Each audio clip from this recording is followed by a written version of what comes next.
أعوذ بالله من الشيطان الرجيم. بسم الله الرحمن الرحيم. يا أيها الناس اتقوا ربكم الذي خلقكم من نفس واحدة وخلق منها زوجها وبث منهما رجالا كثيرا ونساء، واتقوا الله الذي تساءلون به والأرحام، إن الله كان عليكم رقيبا. وآتوا اليتامى أموالهم ولا تتبدلوا الخبيث بالطيب ولا تأكلوا أموالهم إلى أموالكم، إنه كان حوبا كبيرا. وإن خفتم ألا تقسطوا في اليتامى فانكحوا ما طاب لكم من النساء مثنى وثلاث ورباع،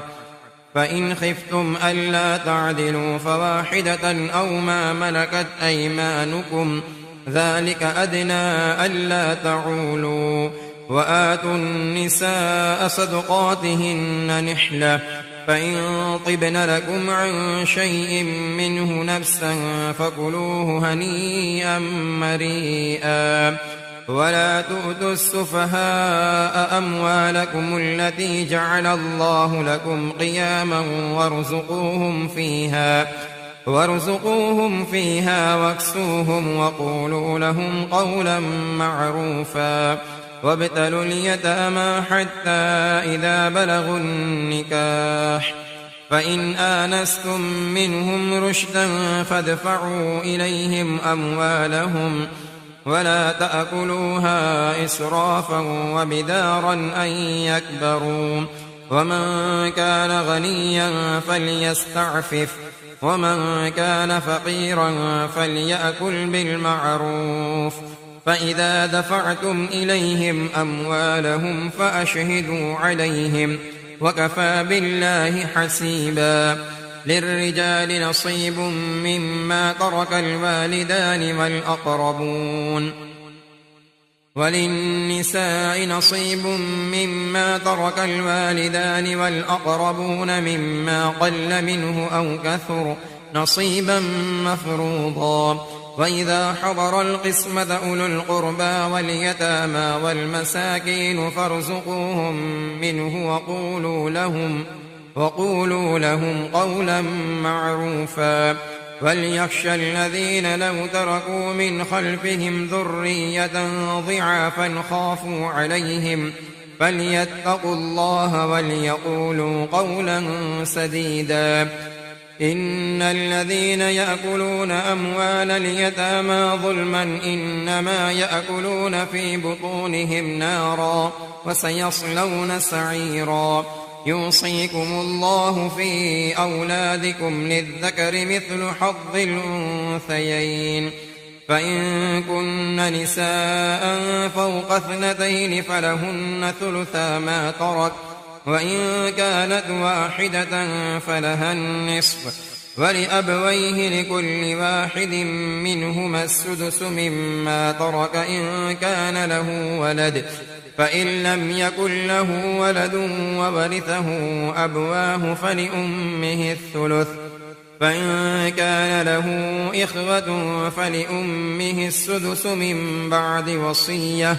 من بعد وصية يوصي بها أو دين. آباؤكم وأبناؤكم لا تدرون أيهم أقرب لكم نفعا، فريضة من الله، إن الله كان عليما حكيما. ولكم نصف ما ترك أزواجكم إن لم يكن لهن ولد، فإن كان لهن ولد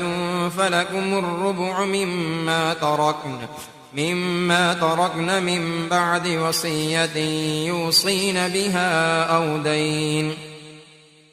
ولهن الربع مما تركتم إن لم يكن لكم ولد، فإن كان لكم ولد فلهن الثمن مما تركتم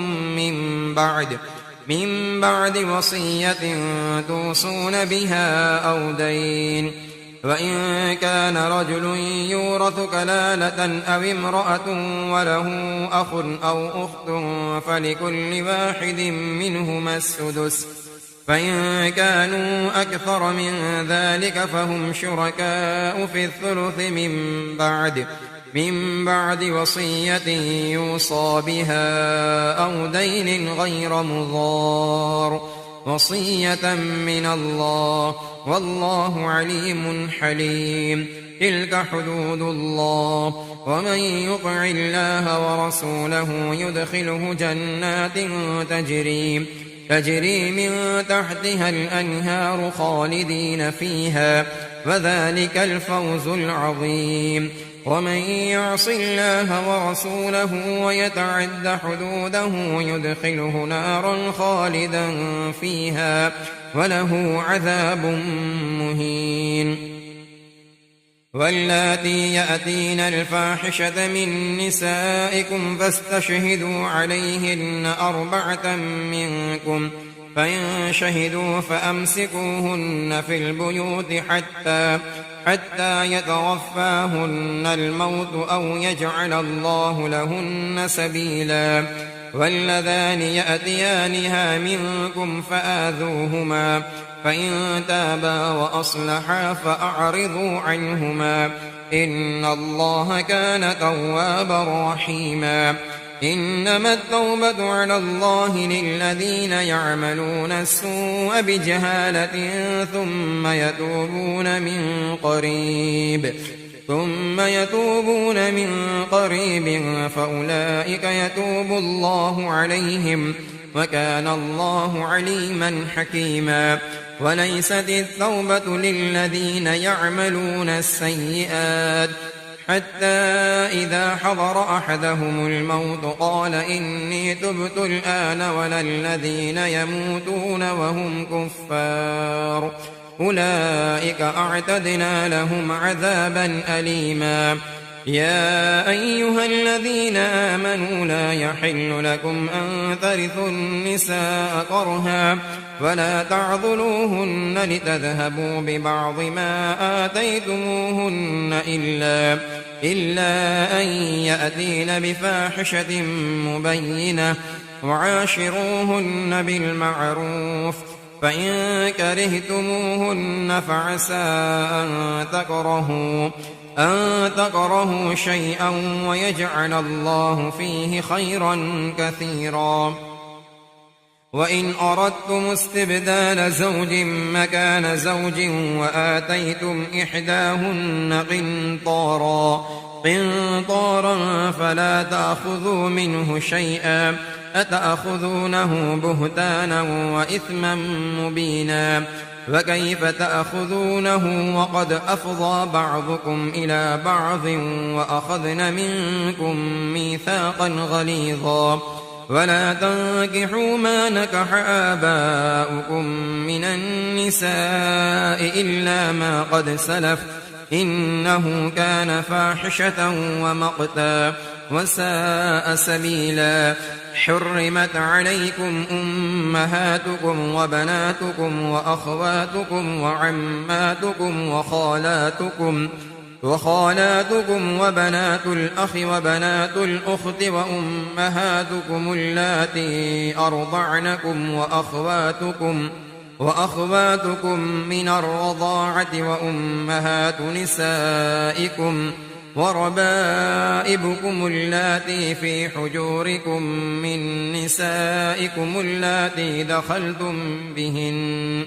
فإن لم تكونوا دخلتم بهن فلا جناح عليكم. وحلائل أبنائكم الذين من أصلابكم، وأن تجمعوا بين الأختين إلا ما قد سلف، إن الله كان غفورا رحيما.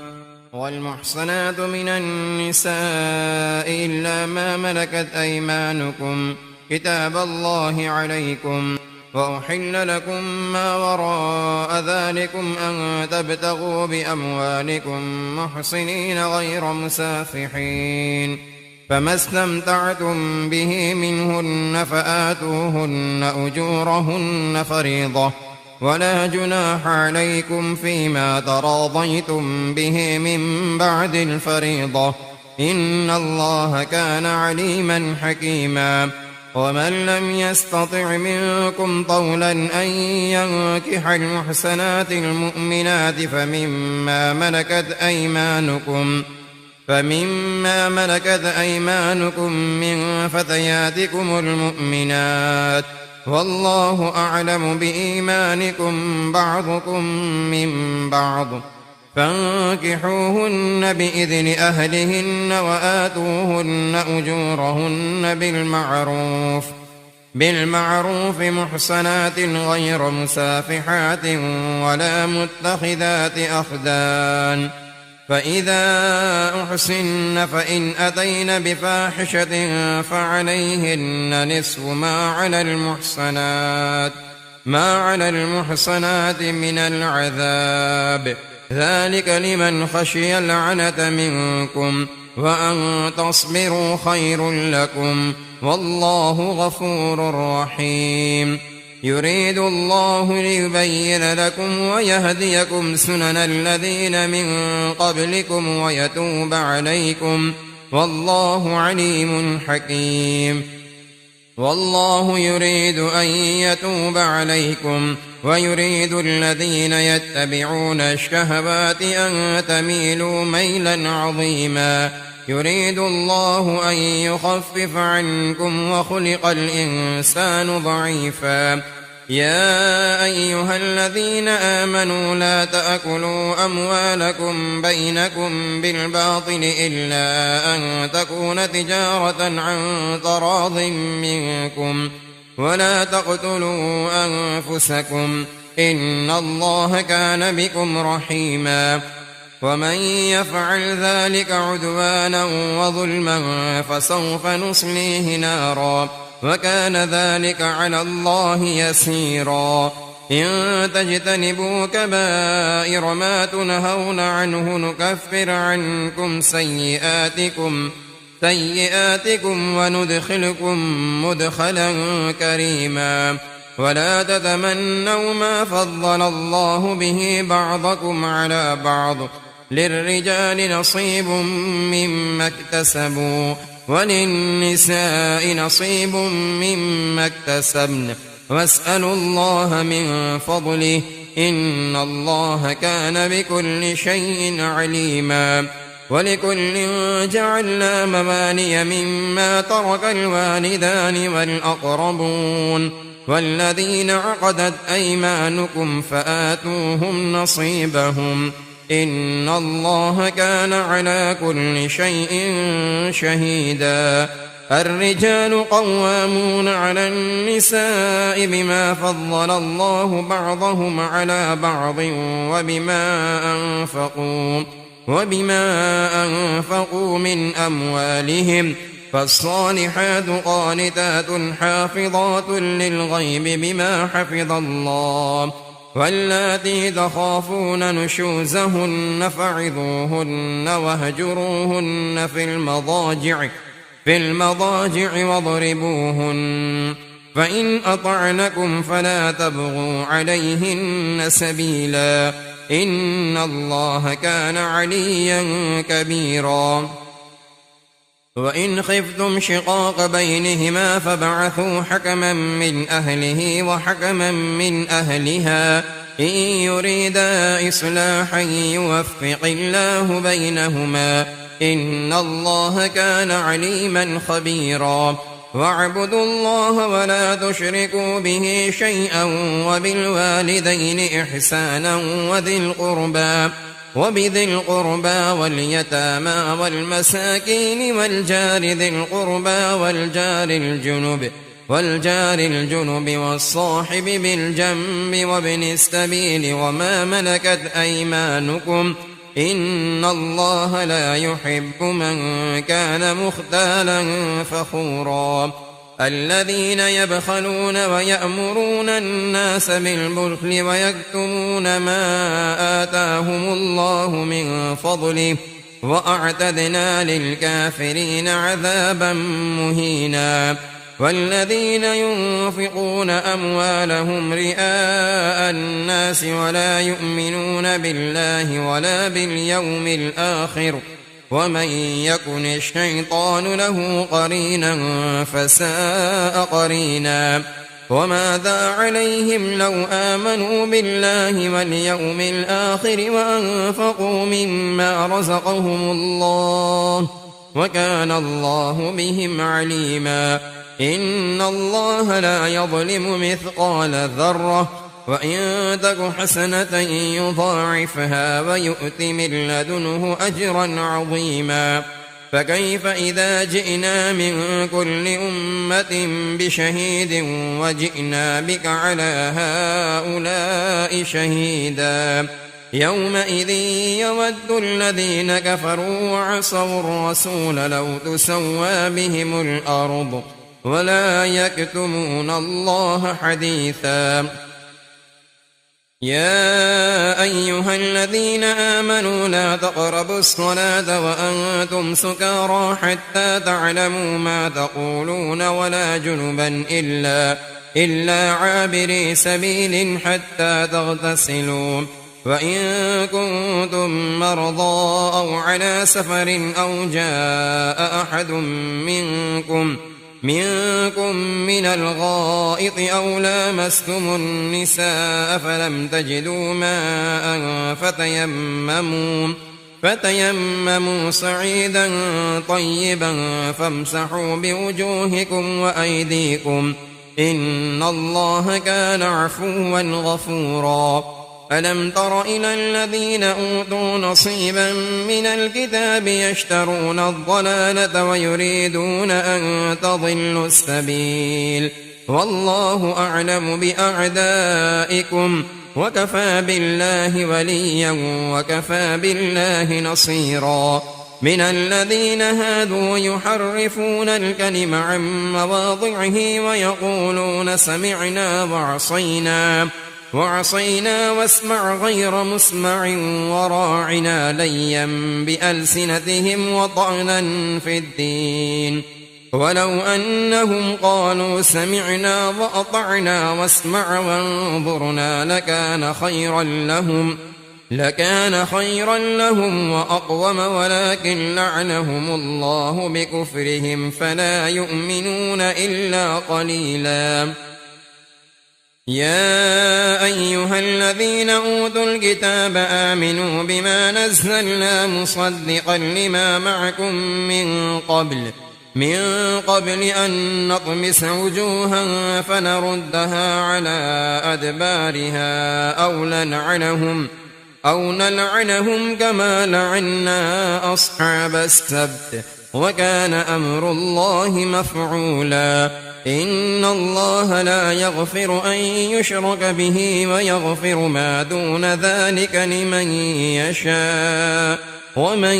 يشرك بالله فقد افترى إثما عظيما ألم تر إلى الذين يزكون أنفسهم بل الله يزكي من يشاء ولا يظلمون فتيلا انظر كيف يفترون على الله الكذب وكفى به إثما مبينا ألم تر إلى الذين أوتوا نصيبا من الكتاب يؤمنون بالجبت والطاغوت ويقولون للذين كفروا هؤلاء أهدى من الذين آمنوا سبيلا أولئك الذين لعنهم الله ومن يلعن الله فلن تجد له نصيرا أم لهم نصيب من الملك فإذا لا يؤتون الناس نقيرا أم يحسدون الناس على ما آتاهم الله من فضله فقد آتينا آل إبراهيم الكتاب والحكمة وآتيناهم ملكا عظيما فمنهم من آمن به ومنهم من صد عنه وكفى بجهنم سعيرا إن الذين كفروا بآياتنا سوف نصليهم نارا كلما نضجت جلودهم بدلناهم جلودا غيرها ليذوقوا العذاب إن الله كان عزيزا حكيما والذين آمنوا وعملوا الصالحات سندخلهم جنات تجري من تحتها الأنهار خالدين فيها أبدا لهم فيها أزواج مطهرة وندخلهم ظلا ظليلا إن الله يأمركم أن تؤدوا الأمانات إلى أهلها وإذا حكمتم بين الناس أن تحكموا بالعدل إن الله نعما يعظكم به إن الله كان سميعا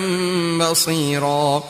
يا أيها الذين آمنوا أطيعوا الله وأطيعوا الرسول وأولي الأمر منكم فإن تنازعتم في شيء فردوه إلى الله والرسول إن كنتم تؤمنون بالله واليوم الآخر ذلك خير وأحسن تأويلا ألم تر إلى الذين يزعمون أنهم آمنوا بما أنزل إليك وما أنزل من قبلك يريدون أن يتحاكموا إلى الطاغوت وقد أمروا أن يكفروا به ويريد الشيطان أن يضلهم ضلالا بعيدا وإذا قيل لهم تعالوا إلى ما أنزل الله وإلى الرسول رأيت المنافقين يصدون عنك صدودا فكيف إذا أصابتهم مصيبة بما قدمت أيديهم ثم جاءوك يحلفون بالله إن أردنا إلا إحسانا وتوفيقا أولئك الذين يعلم الله ما في قلوبهم فأعرض عنهم وعظهم وقل لهم في أنفسهم قولا بليغا وما أرسلنا من رسول إلا ليطاع بإذن الله ولو أنهم إذ ظلموا أنفسهم جاءوك فاستغفروا الله واستغفر لهم الرسول لوجدوا الله توابا رحيما فلا وربك لا يؤمنون حتى يحكموك فيما شجر بينهم ثم لا يجدوا في أنفسهم حرجا مما قضيت ويسلموا تسليما ولو أنا كتبنا عليهم أن اقتلوا أنفسكم أو اخرجوا من دياركم ما فعلوه إلا قليل منهم ولو أنهم فعلوا ما يوعظون به لكان خيرا لهم وأشد تثبيتا وإذا لآتيناهم من لدنا أجرا عظيما ولهديناهم صراطا مستقيما ومن يطع الله والرسول فأولئك مع الذين أنعم الله عليهم من النبيين والصديقين والشهداء والصالحين وحسن أولئك رفيقا ذلك الفضل من الله وكفى بالله عليما يا أيها الذين آمنوا خذوا حذركم فانفروا ثبات أو انفروا جميعا وإن منكم لمن ليبطئن فإن أصابتكم مصيبة قال قد أنعم الله علي إذ لم أكن معهم شهيدا ولئن أصابكم فضل من الله ليقولن كأن لم تكن بينكم وبينه مودة يا ليتني كنت معهم فأفوز فوزا عظيما فليقاتل في سبيل الله الذين يشرون الحياة الدنيا بالآخرة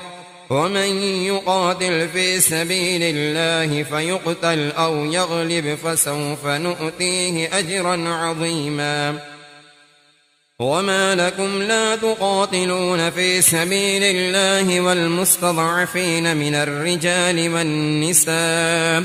والنساء والولدان الذين يقولون ربنا أخرجنا من هذه القرية الظالم أهلها واجعل لنا من لدنك وليا واجعل لنا من لدنك نصيرا الذين آمنوا يقاتلون في سبيل الله والذين كفروا يقاتلون في سبيل الطاغوت فقاتلوا أولياء الشيطان إن كيد الشيطان كان ضعيفا ألم تر إلى الذين قيل لهم كفوا أيديكم وأقيموا الصلاة وآتوا الزكاة فلما كتب عليهم القتال إذا فريق منهم يخشون الناس كخشية الله أو أشد خشية وقالوا ربنا لم كتبت علينا القتال لولا أخرتنا إلى أجل قريب قل متاع الدنيا قليل والآخرة خير لمن اتقى ولا تظلمون فتيلا أينما تكونوا يدرككم الموت ولو كنتم في بروج مشيدة وإن تصبهم حسنة يقولوا هذه من عند الله وإن تصبهم سيئة يقولوا هذه من عندك قل كل من عند الله فما لهؤلاء القوم لا يكادون يفقهون حديثا ما أصابك من حسنة فمن الله وما أصابك من سيئة فمن نفسك وأرسلناك للناس رسولا وكفى بالله شهيدا من يطع الرسول فقد أطاع الله ومن تولى فما أرسلناك عليهم حفيظا ويقولون طاعة فإذا برزوا من عندك بيت طائفة منهم غير الذي تقول والله يكتب ما يبيتون فأعرض عنهم وتوكل على الله وكفى بالله وكيلا فلا يتدبرون القرآن ولو كان من عند غير الله لوجدوا فيه اختلافا كثيرا وإذا جاءهم أمر من الأمن أو الخوف أذاعوا به ولو ردوه إلى الرسول وإلى أولي الأمر منهم لعلمه الذين يستنبطونه منهم ولولا فضل الله عليكم ورحمته لاتبعتم الشيطان إلا قليلا فقاتل في سبيل الله لا تكلف إلا نفسك وحرض المؤمنين عسى الله أن يكف بأس الذين كفروا والله أشد بأسا وأشد تنكيلا من يشفع شفاعة حسنة يكن له نصيب منها ومن يشفع شفاعة سيئة يكن له كفل منها وكان الله على كل شيء مقيتا وإذا حييتم بتحية فحيوا بأحسن منها أو ردوها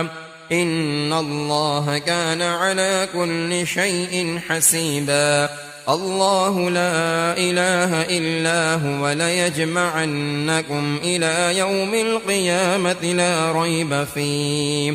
ومن أصدق من الله حديثا فما لكم في المنافقين فئتين والله أركسهم بما كسبوا أتريدون أن تهدوا من أضل الله ومن يضلل الله فلن تجد له سبيلا ودوا لو تكفرون كما كفروا فتكونون سواء فلا تتخذوا منهم أولياء حتى يهاجروا في سبيل الله فإن تولوا فخذوهم واقتلوهم حيث وجدتموهم ولا تتخذوا منهم وليا ولا نصيرا إلا الذين يصلون إلى قوم بينكم وبينهم ميثاق أو جاءوكم حصرت صدورهم أن يقاتلوكم أو يقاتلوا قومهم ولو شاء الله لسلطهم عليكم فلقاتلوكم فإن اعتزلوكم فلم يقاتلوكم وألقوا إليكم السلم فما جعل الله لكم عليهم سبيلا ستجدون آخرين يريدون أن يأمنوكم ويأمنوا قومهم كلما ردوا إلى الفتنة أركسوا فيها فإن لم يعتزلوكم ويلقوا إليكم السلم ويكفوا أيديهم فخذوهم واقتلوهم حيث ثقفتموهم وأولئكم جعلنا لكم عليهم سلطانا مبينا وما كان لمؤمن أن يقتل مؤمنا إلا خطأ ومن قتل مؤمنا خطأ فتحرير رقبة مؤمنة ودية مسلمة إلى أهله إلا أن يصدقوا فإن كان من قوم عدو لكم وهو مؤمن فتحرير رقبة مؤمنة وإن كان من قوم بينكم وبينهم ميثاق فدية مسلمة إلى أهله وتحرير رقبة مؤمنة فمن لم يجد فصيام شهرين متتابعين توبة من الله وكان الله عليما حكيما ومن يقتل مؤمنا متعمدا فجزاؤه جهنم خالدا فيها وغضب الله عليه ولعنه وأعد له عذابا عظيما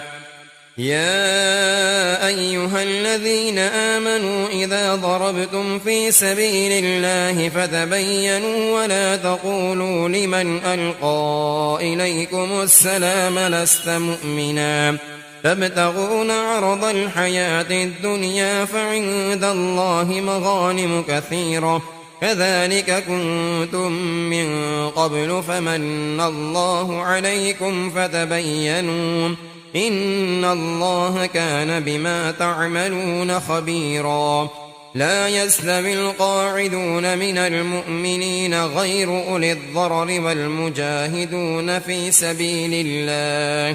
في سبيل الله بأموالهم وأنفسهم فضل الله المجاهدين بأموالهم وأنفسهم على القاعدين درجة وكلا وعد الله الحسنى وفضل الله المجاهدين على القاعدين أجرا عظيما درجات منه ومغفرة ورحمة وكان الله غفورا رحيما إن الذين توفاهم الملائكة ظالمي أنفسهم قالوا فيم كنتم قالوا كنا مستضعفين في الأرض قالوا ألم تكن أرض الله واسعة فتهاجروا فيها فأولئك مأواهم جهنم وساءت مصيرا إلا المستضعفين من الرجال والنساء والولدان لا يستطيعون حيلة ولا يهتدون سبيلا فأولئك عسى الله أن يعفو عنهم وكان الله عفوا غفورا ومن يهاجر في سبيل الله يجد في الأرض مراغما كثيرا وسعة ومن يخرج من بيته مهاجرا إلى الله ورسوله ثم يدركه الموت فقد وقع أجره على الله وكان الله غفورا رحيما وإذا ضربتم في الأرض فليس عليكم جناح أن تقصروا من الصلاة إن خفتم أن يفتنكم الذين كفروا إن الكافرين كانوا لكم عدوا مبينا وإذا كنت فيهم فأقمت لهم الصلاة فلتكن طائفة منهم معك وليأخذوا أسلحتهم فإذا سجدوا فليكونوا من ورائكم ولتأت طائفة أخرى لم يصلوا فليصلوا معك وليأخذوا حذرهم وأسلحتهم ود الذين كفروا لو تغفلون عن أسلحتكم وأمتعتكم فيميلون عليكم ميلة واحدة ولا جناح عليكم إن كان بكم أذى من مطر أو كنتم مرضى أن تضعوا أسلحتكم وخذوا حذركم إن الله أعد للكافرين عذابا مهينا فإذا قضيتم الصلاة فاذكروا الله قياما وقعودا وعلى جنوبكم فإذا اطمأننتم فأقيموا الصلاة إن الصلاة كانت على المؤمنين كتابا موقوتا ولا تهنوا في ابتغاء القوم إن تكونوا تألمون فإنهم يألمون كما تألمون وترجون من الله ما لا يرجون وكان الله عليما حكيما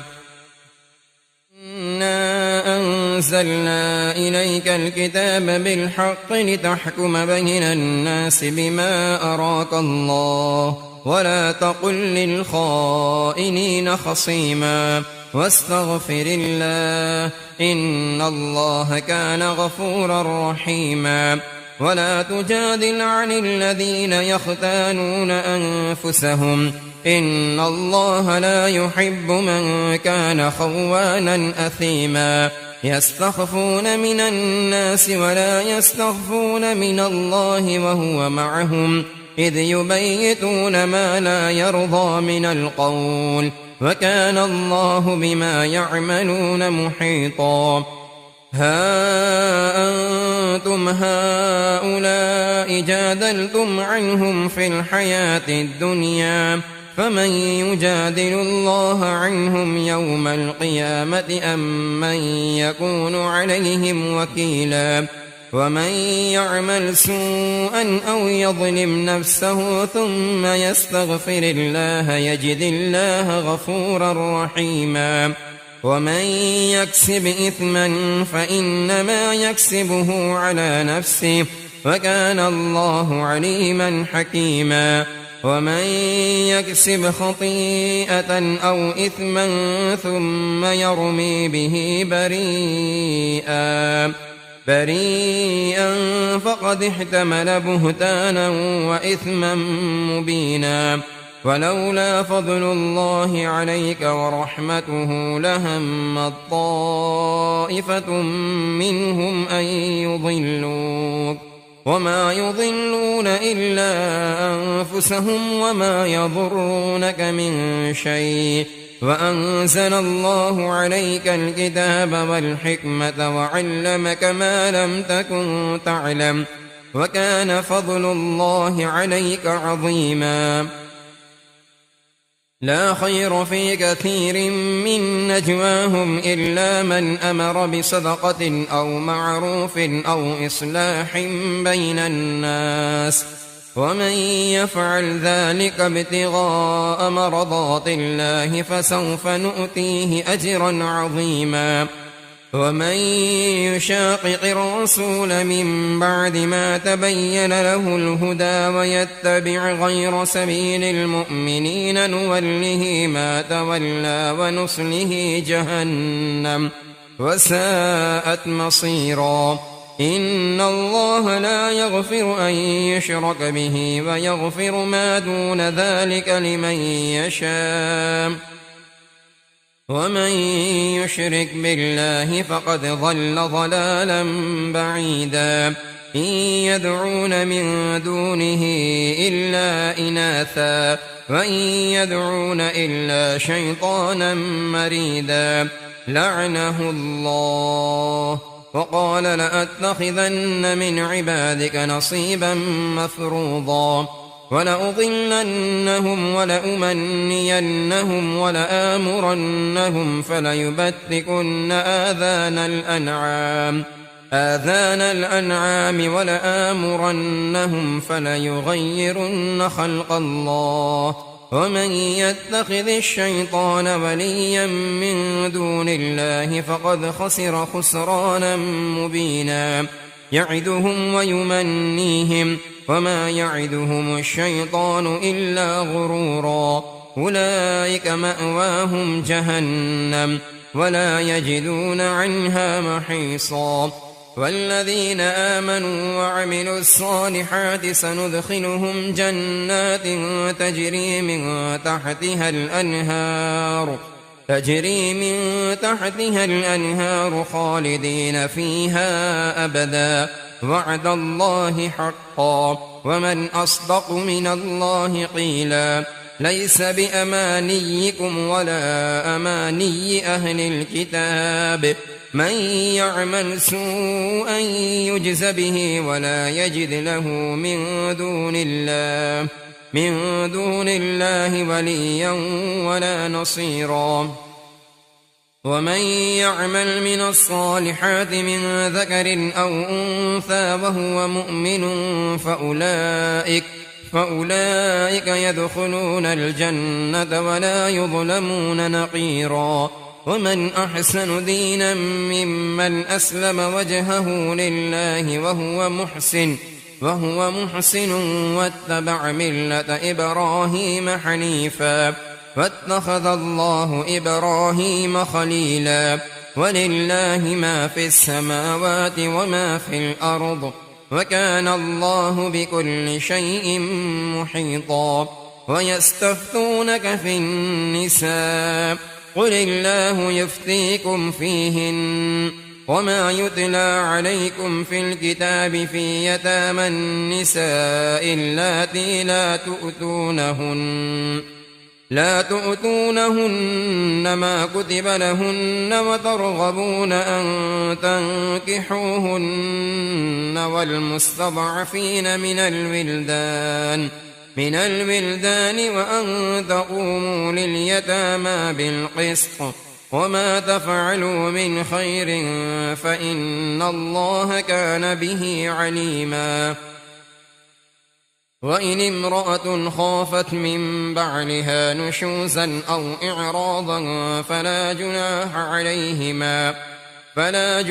عليهما أن يصلحا بينهما صلحا والصلح خير. وأحضرت الأنفس الشح وإن تحسنوا وتتقوا فإن الله كان بما تعملون خبيرا.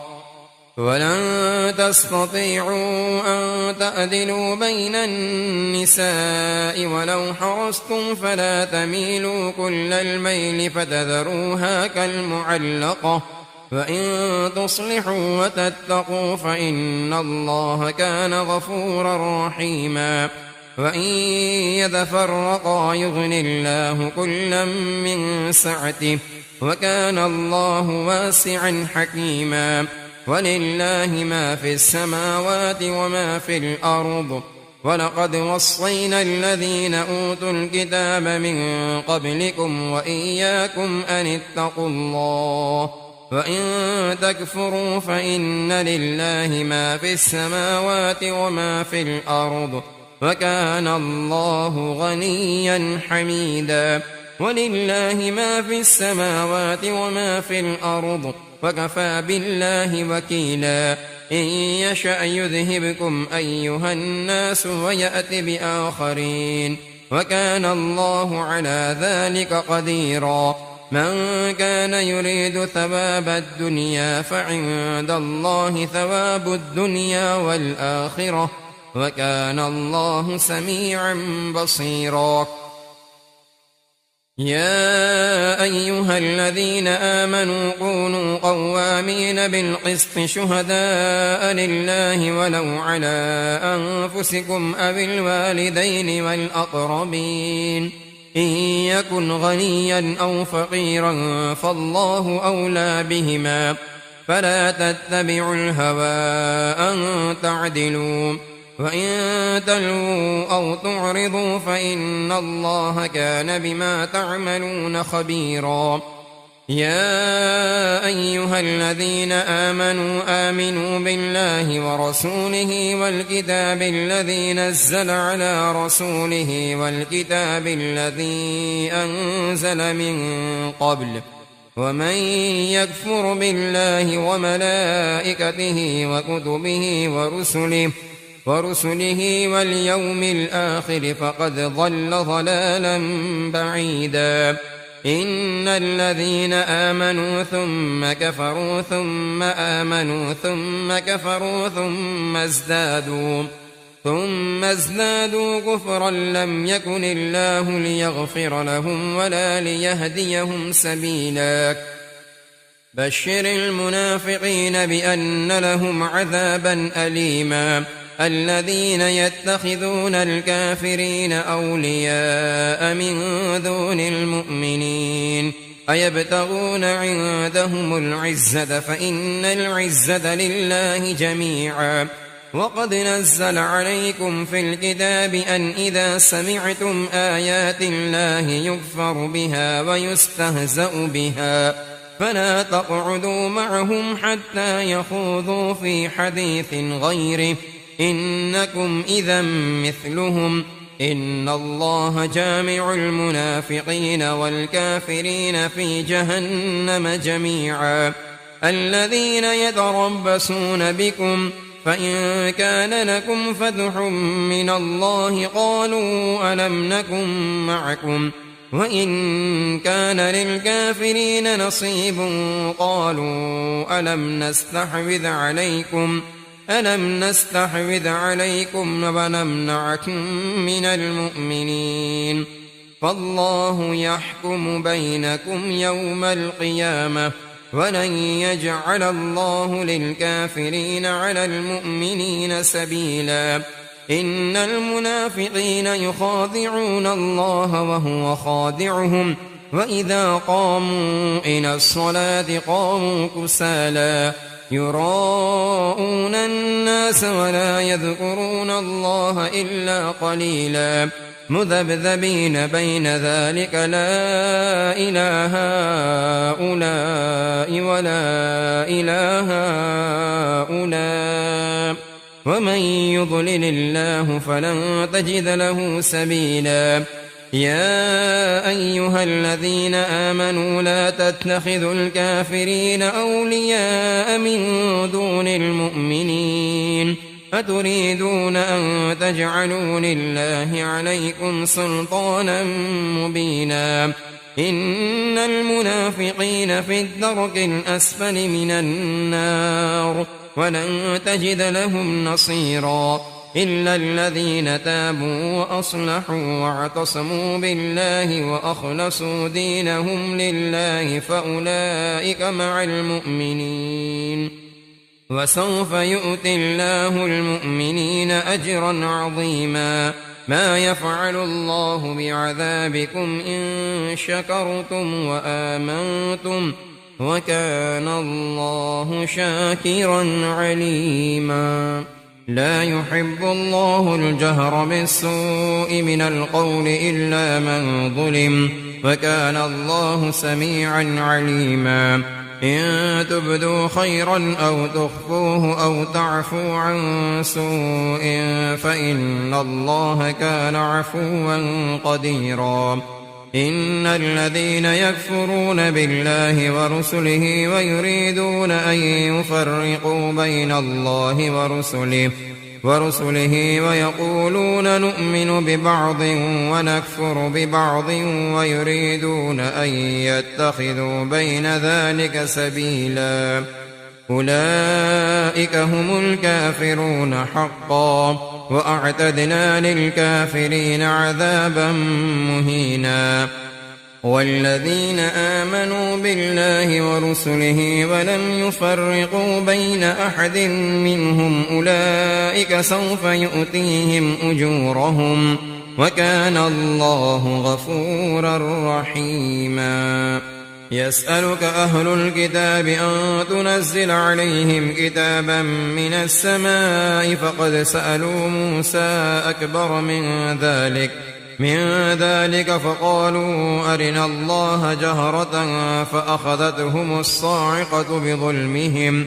ثم اتخذوا العجل من بعد ما جاءتهم البينات فاعفونا عن ذلك وآتينا موسى سلطانا مبينا. ورفعنا فوقهم الطور بميثاقهم وقلنا لهم ادخلوا الباب سجدا وقلنا لهم لا تعدوا في السبت وأخذنا منهم ميثاقا غليظا. فبما نقضهم ميثاقهم وكفرهم بآيات الله وقتلهم الأنبياء بغير حق وقولهم قلوبنا غلف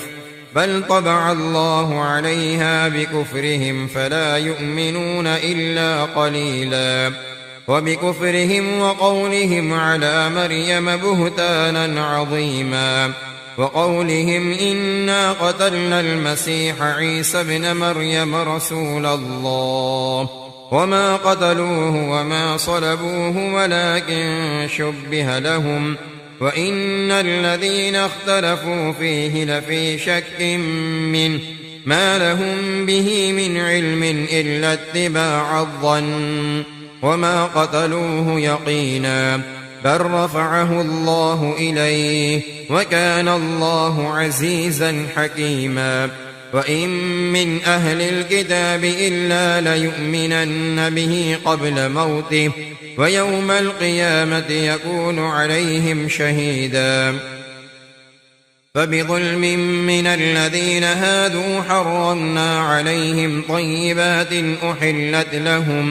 أحلت لهم وبصدهم عن سبيل الله كثيرا وأخذهم الربا وقد نهوا عنه وأكلهم أموال الناس بالباطل وأعتدنا للكافرين منهم عذابا أليما.